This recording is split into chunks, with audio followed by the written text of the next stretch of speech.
Break the money, and you break the world. We like to think our biggest societal problems, exploding government debt, poverty, boom and bust cycles, and short-term thinking, come from greedy people or bad politicians. But what if the real culprit is the money itself? Today, the incentives baked into our fiat money system reward exactly the wrong behavior. And a new kind of money, Bitcoin, could flip those incentives and drive dramatically better outcomes. Incentives drive outcomes. This is how the qualities of what we use as money shapes our world. Modern fiat money isn't backed by anything scarce. Central banks create it with keystrokes, through quantitative easing, bond buying, and deficit financing. This new money doesn't appear everywhere at once. It flows first to governments, big banks, and large corporations. They spend or invest it at today's prices. By the time it reaches you, the worker, the saver, the small business, prices have already risen. This is called the Cantillon effect. It's an invisible wealth transfer from the late recipients to the early ones. And that creates toxic incentives. Governments get a credit card with no limit.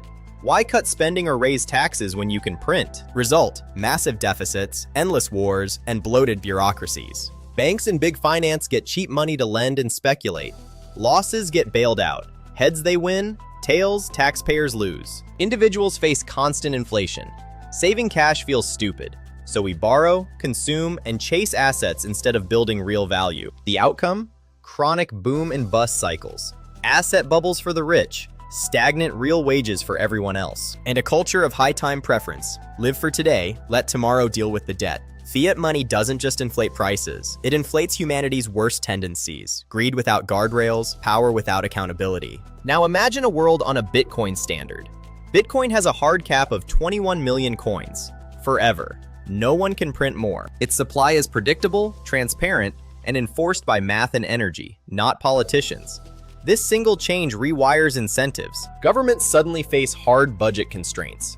They can't just monetize debt by taking out new loans to repay old loans.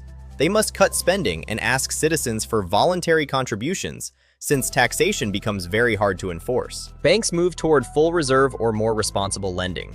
The too big to fail casino shrinks. Capital flows to productive businesses. You and I are rewarded for saving. Because Bitcoin tends toward mild deflation, holding money becomes a good decision again.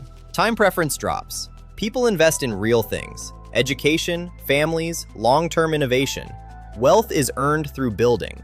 History shows sound money periods, like the classical gold standard, delivered lower average inflation and more stable growth. Bitcoin takes those properties and makes them even stronger. Portable, divisible, verifiable by anyone, anywhere.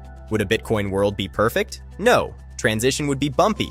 Volatility during adoption is real. Deflation requires adjustment. But the long-term outcomes look far healthier. Less inequality driven by money printing, fewer destructive bubbles. Money is the scoreboard of the economy.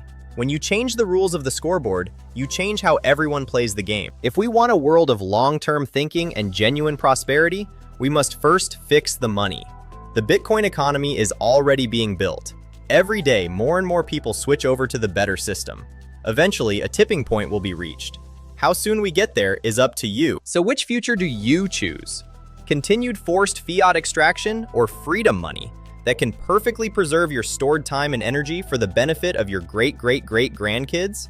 Feel free to like, subscribe, and comment. See you in the next video.